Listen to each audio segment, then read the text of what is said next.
afternoon or good evening wherever you are in the world, and welcome to the Stelmo Show. So, how this is going to go. I really want to talk about the Sonic 2 movie because I had okay, I don't I don't want to say anything because I'm going to make it very clear to you guys. I am spoiling this movie rotten. And yeah, so we're just gonna go ahead and get into it. So for the video, this is a little bit different. Call it Let's Talk, a Let's Talk series. So we're gonna see what's going on here. Of course, we're discussing Sonic the Hedgehog 2 because we have to. It's about, at the time of streaming this and making this video, it is 10 days old. It's 10 days old in the Americas. I know Europe got it earlier, but yeah, I am going to be spoiling this movie. I am going to be spoiling this movie.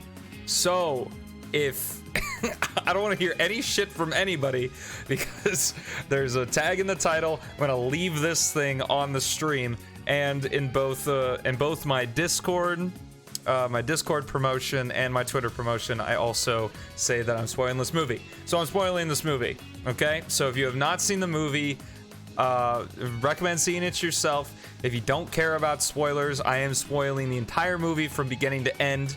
So even if there's like, I'll even leave, there is a post-credit scene, I'll even leave the post-credit scene. I'll put another spoiler bump at the very end, just in case you didn't stay for the post-credit scene and haven't seen it on YouTube yet. One final thing before we get started. This is how seriously I want you guys to take this video / stream or however you're watching this.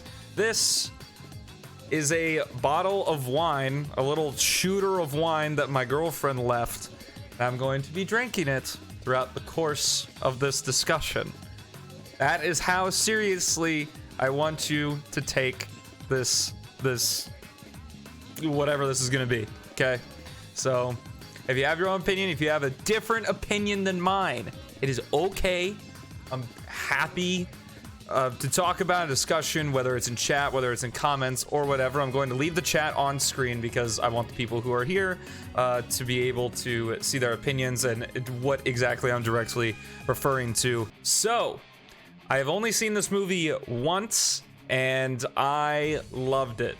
I thought it was super great, super fun. Just an incredible watch all around. I saw it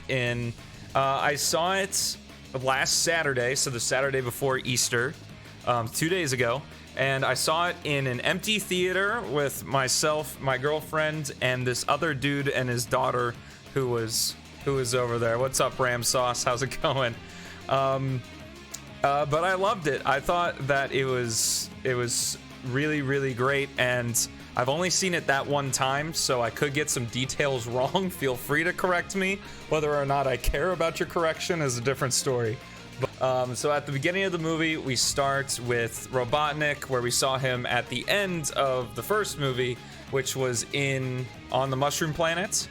And after he's on the Mushroom Planet, he's building this device that kind of harnesses the energy of Sonic's quill that he took, that was powering his egg copter jet thingamabob that was at the end of the movie.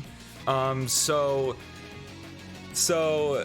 know, he makes this device on the Mushroom Planet. Everything's made out of mushrooms. I really loved, you know, the kind of Rube Goldberg machine he used to make mushroom coffee, because literally everything is made of mushrooms.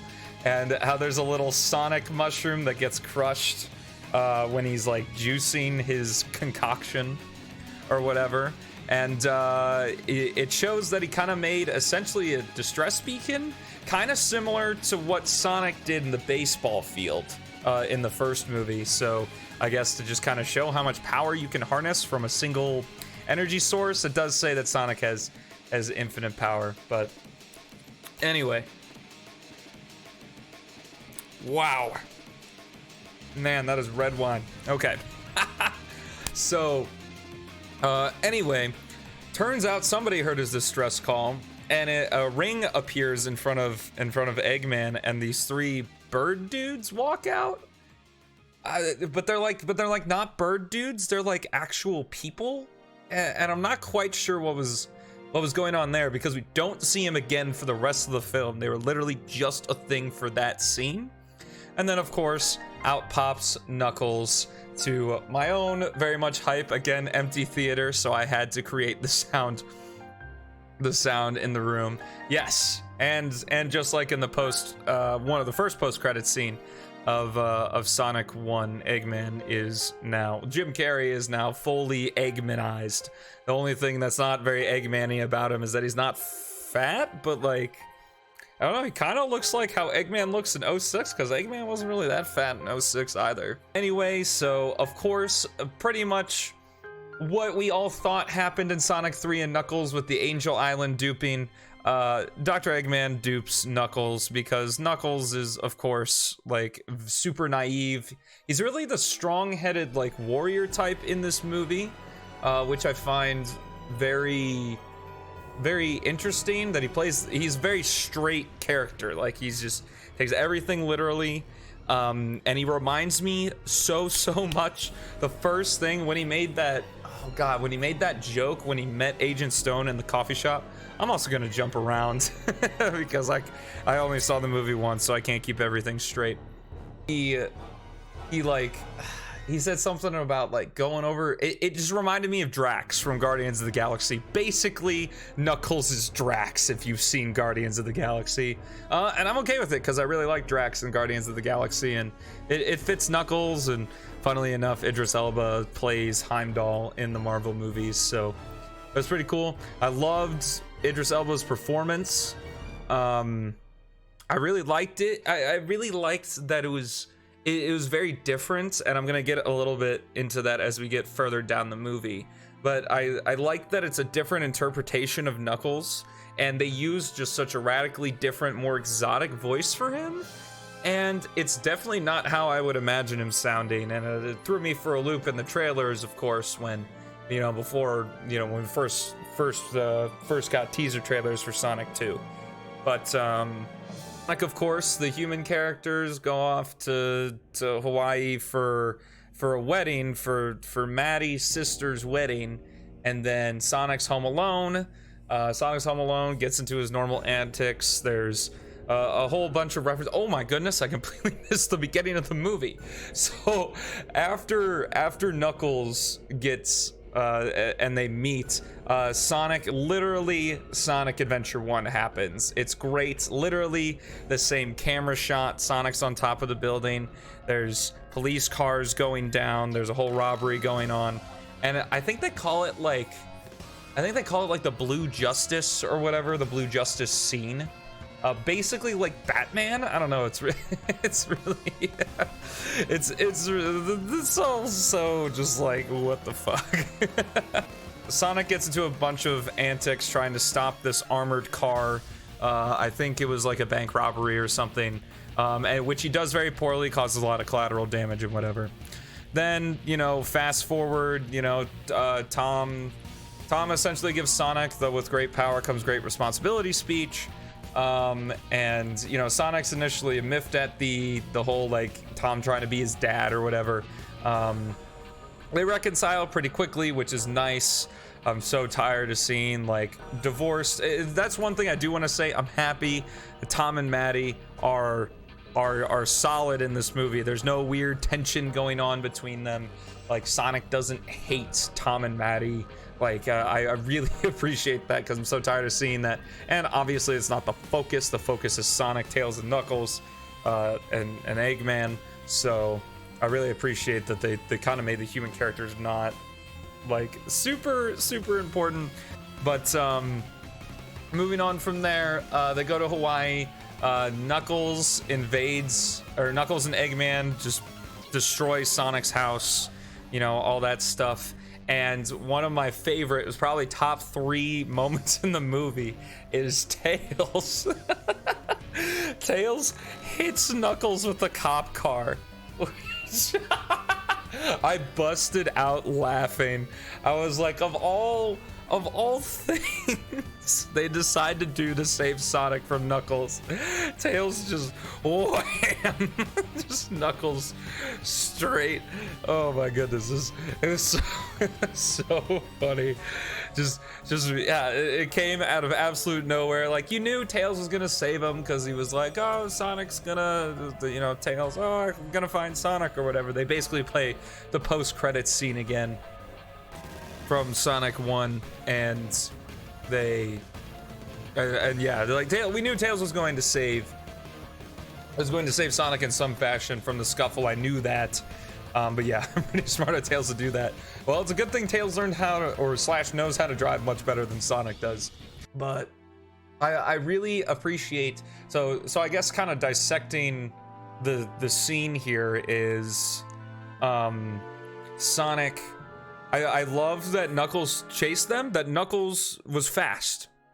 You know, that's something that I really appreciated, because I wasn't hoping. I was a bit scared. I thought Knuckles was gonna like jump in a cop car or something, but I'm so happy that they made Knuckles fast. They essentially kind of has the same powers as Sonic, but not really. I don't think obviously he's as fast as Sonic is. They never explain that, which there's a lot of things they don't explain in this movie. But of course they're looking for, you know, eventually Sonic and Tails get away from Knuckles chasing them or whatever. And this scene where Knuckles, because they drive off of a cliff, Tails carries Sonic to safety with, you know, flying like in the games, and Knuckles is there. He climbs really slowly, you know, up, has some scuffles with Eggman, and this is like the beginning of where Jim Carrey just goes full out bonkers with this role, and I really enjoy it. I don't know if I enjoy him as much in this movie as I do in the first one, especially because my first time seeing this first one was so recent. It was pretty fresh in my mind. But he's nuts, and it's so fun to see Dr. Eggman just be absolutely crazy, but not like the Sonic X laugh meme crazy. Like, dude's just bonkers. I mean, obviously he was on the Mushroom Planet forever, which I assume was supposed to be Mushroom Hill Zone, but Knuckles didn't come. I was expecting Knuckles to like live on the Mushroom Planet because I thought it was Angel Island, but that's not the case. Going on from there, Sonic and Tails take refuge in Wade, the goofy cop from the first movie. They take refuge in his garage, and we get like a classic, like, oh, this map has the Mastered Emerald on it. And yeah, game over music. Has the Master Emerald on it. Oh man, I wonder what it means. And then the map glows, and a pre-recorded message from Longclaw comes out, which it was cool to see Longclaw again and see Sonic have some sentiment over that. I wish we saw more of Longclaw in the first movie.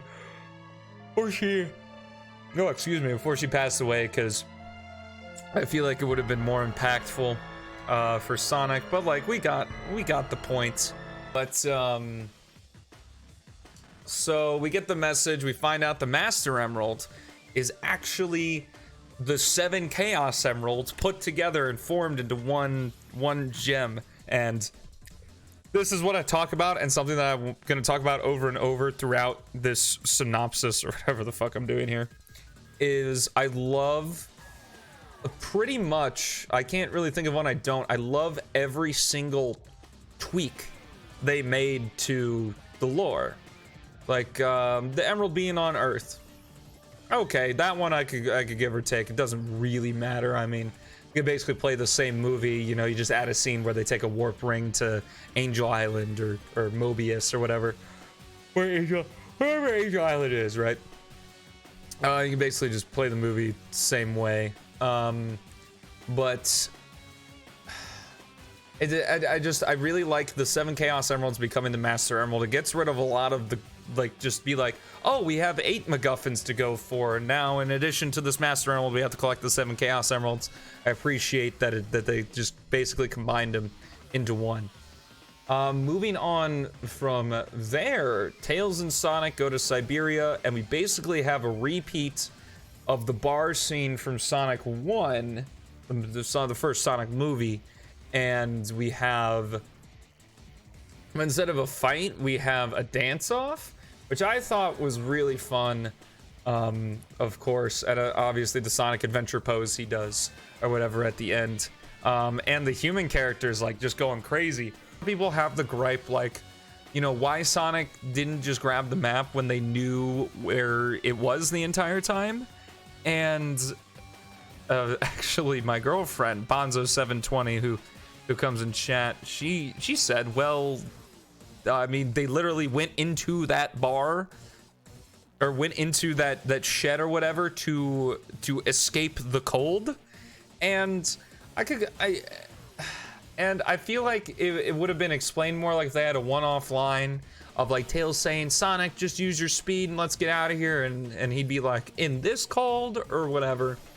But like I would take it like implicitly understanding that like the weather's awful out there and Sonic couldn't run fast, so they needed a place to sleep. And the end of the bar scene, as much as you might hate the dance off, the interaction between Sonic and Tails at the end of the bar scene is probably, it's again in the top 3, but it's probably my favorite part of the movie, because I love Tails. I think dude's adorable. He's been my favorite Sonic character since I played Adventure 2 for the first time. Yeah, that was really good. I really enjoyed that. And of course the cherry on top to that whole thing, you know, don't be weird, whatever, great message for the kids, and I'm glad that's in there. But the part where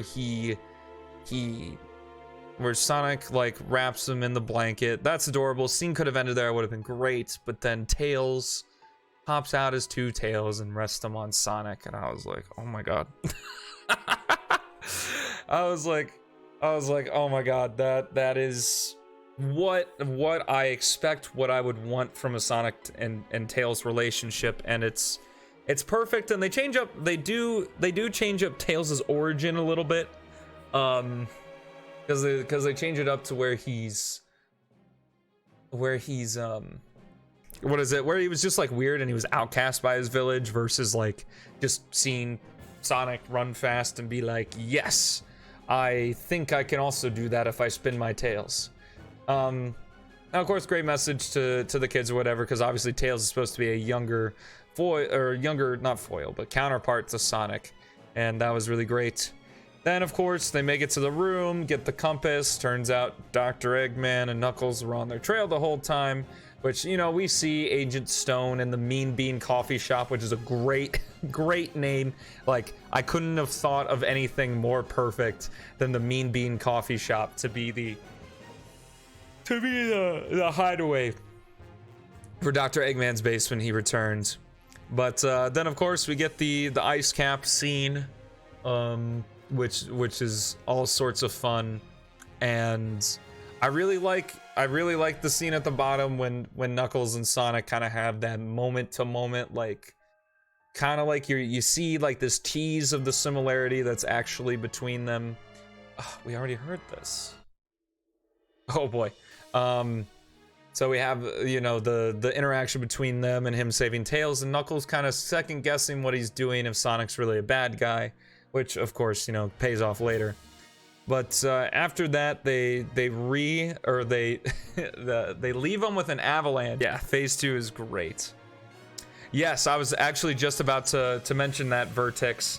Where is all the Sonic music? Like, where is it? Like, this movie had a budget of $90 million and they couldn't get any Sonic songs?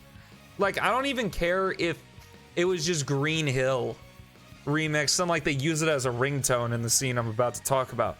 But it's like, why didn't they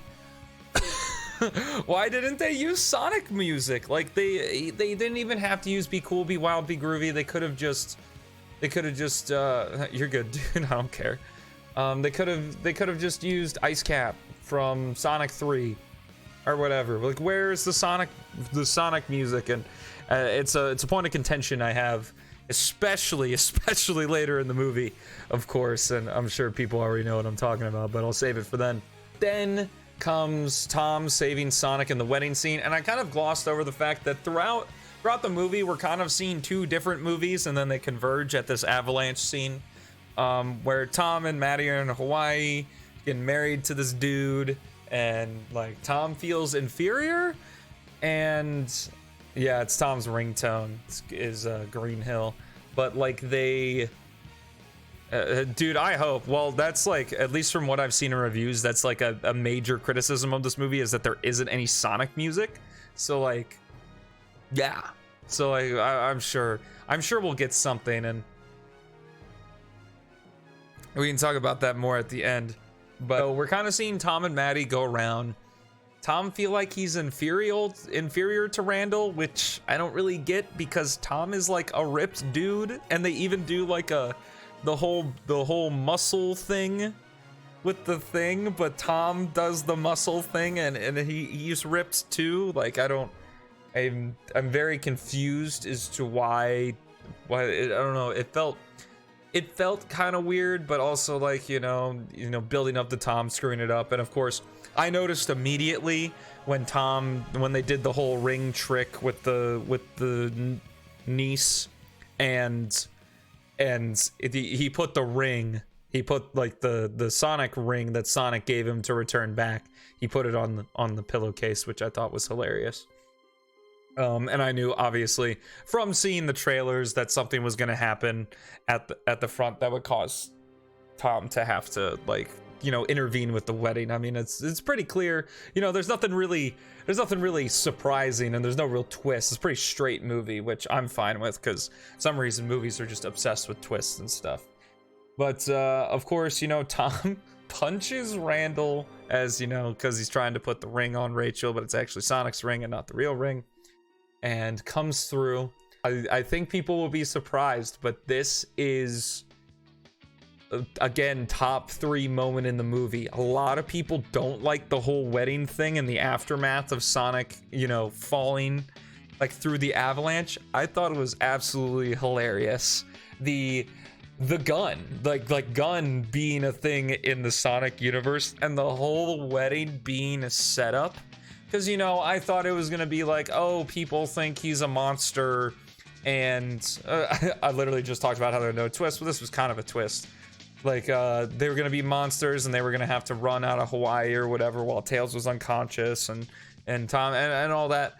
But I loved it. I loved the twist, and I loved the priest having the stun gun in the Bible. That was so funny. Oh my god. And I really enjoyed the scene with Maddie and Rachel using Tails' gadgets to go save Sonic and Tom and Tails and stuff. Sonic, Knuckles and Eggman find the Master Emerald in an altar in Labyrinth Zone. I thought that was really, really neat and interesting, and we get, of course, some discourse between Eggman and Knuckles. Sonic feeling remorse for hurting Tails, or getting Tails knocked unconscious. Oh, excuse me. Getting Tails knocked unconscious in Ice Cap, goes, runs, tries to do the thing alone, runs on water. Pretty cool scene of him running on water. Reminded me a lot of Incredibles 1. The first Incredibles movie when Dash runs on the water. And well, Sonic already knew he could run on water, so. But regardless, a Mystic Ruins mixed in. Yeah, the altar that the Emerald was on did look a lot like the temple in the forest area of the Mystic Ruins. You're right. This game obviously took a lot of notes from Sonic Adventure 1. Interesting. It was a lot less Sonic 3 and a lot more Sonic Adventure, which, I mean, that game had an actual story, so it's probably easier to pull material from versus like, pantomime 2D cutscenes and that kind of thing. Do want to talk about the fight between Knuckles and Sonic was awesome. It was awesome.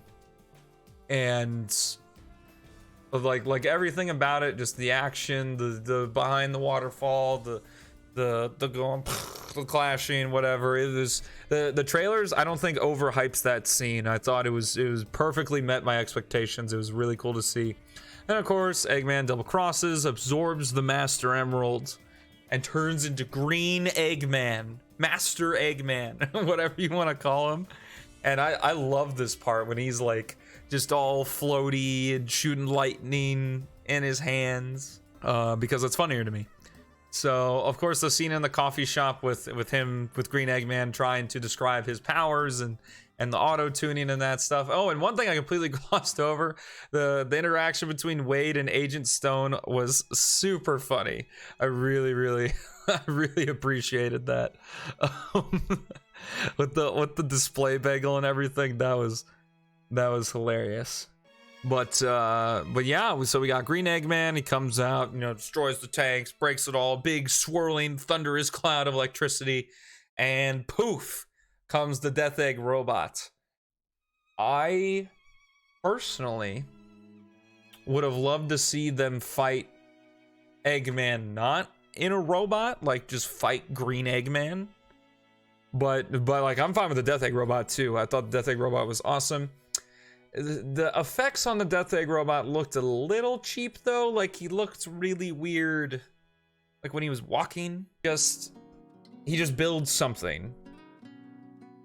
He builds something, which we've seen Eggman do a million times, and like obviously that's what Eggman does, is he builds things, even with the ultimate power in the universe or whatever. He builds things, but like, I don't know. I think it would have been cool to see like what they could have come up with, like for a fight with the Master Emerald, because it's rare we see a souped up Eggman versus regular Sonic and co, and that kind of thing. But I mean, obviously not anything that's disappointing. Then of course we get Tails on what's essentially supposed to be the tornado. I know it's not the tornado, but what's essentially the tornado, and they go and they go fight the Death Egg, try to fight the Death Egg robot. They can't do it. Oh, they're doing everything separately. So then they band together and we get our Avengers our Avengers circle scene moments. People say it's a reference to Sonic Heroes, maybe a reference to Sonic Heroes, but for me it's the Avengers scene from the first Avengers movie, the kind of the circle shot of them all beating stuff up and whatever. You know, they band together, they make a plan, they execute the plan, which is really cool. And Knuckles, just like in Sonic 3 and Knuckles, punches the Master Emerald out of Sonic.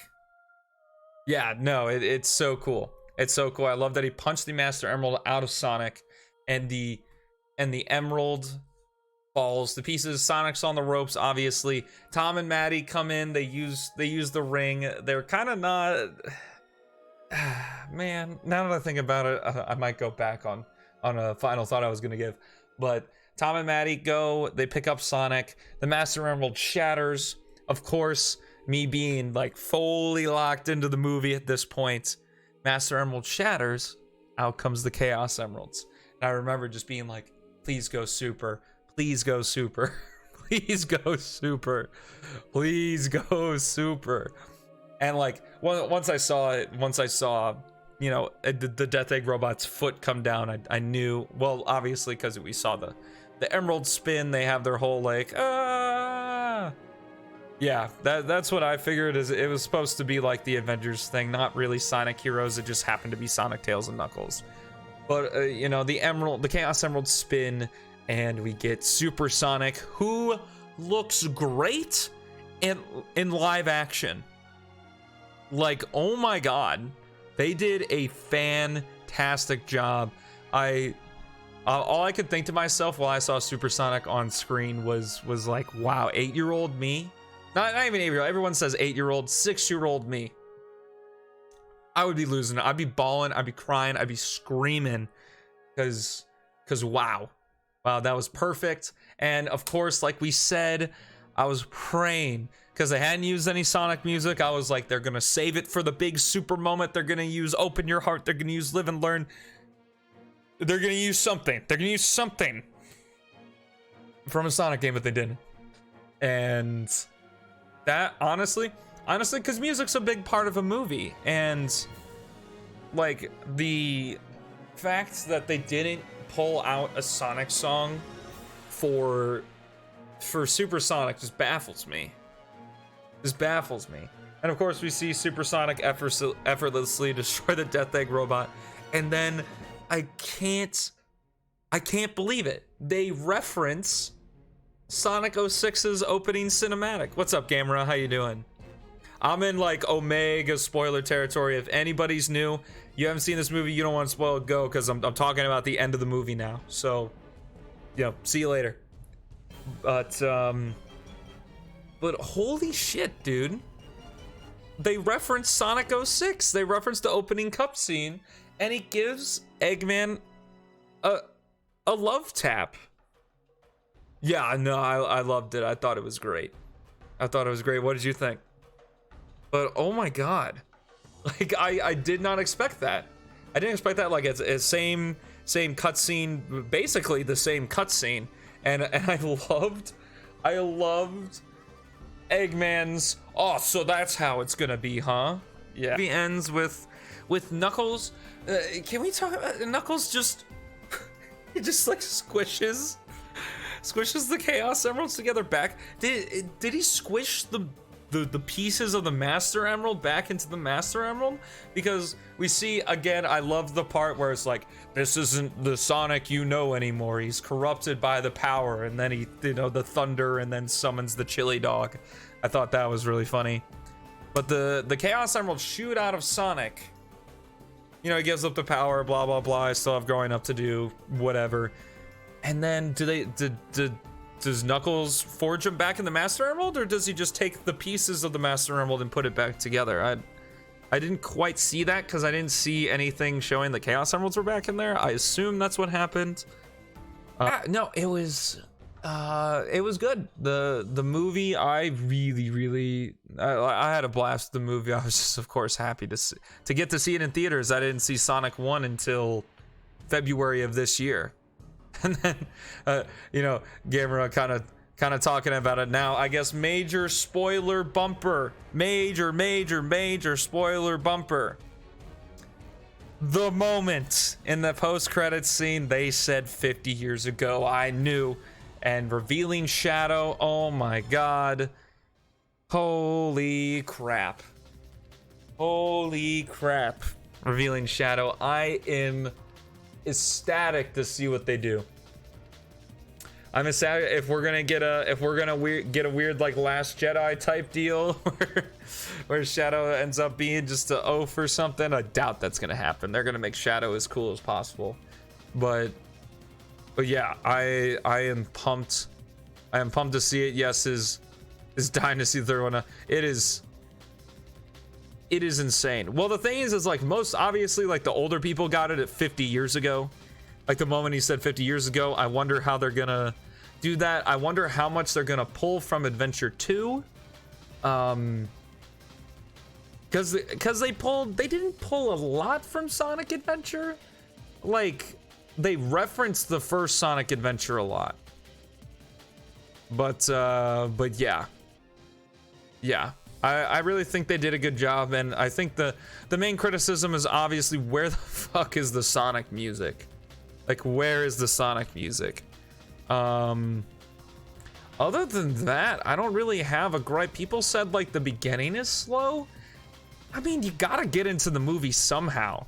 Like, I personally prefer slow starts to movies because it gives me a second to be like, okay, I'm coming out of the real world and I am now engulfed in this fantasy world, versus the action starting immediately, because I find it quite chaotic.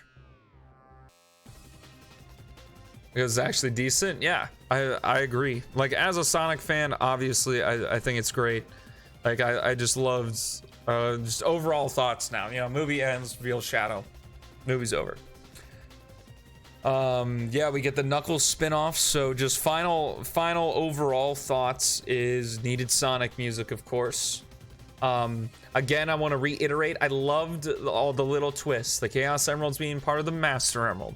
Sonic not necessarily being the free-spirited, I don't need anybody type deal. I think that it was good that they strayed away from that. I think in a movie more marketed toward kids, that could give the wrong impression, possibly. I don't know. I think that's maybe reading a little bit too much into it. But beyond that, I really enjoyed it. I enjoyed the CGI. Other than the Death Egg robot looked a little bit when it was moving, but you know, it's also funny, like, you know, because it's supposed to mimic Eggman's movements, and Jim Carrey was just full-on bonkers cartoon characters, so I'm not surprised they couldn't match the CGI to Jim Carrey's movements. But yeah, I think that's pretty much all I have to say. If you're on the YouTube, you can click right here for the previous video, right here for the best video for you, and up here to subscribe. Thank you all so much for watching. Have yourselves a fantastic rest of your day, and I'll see you in the next one.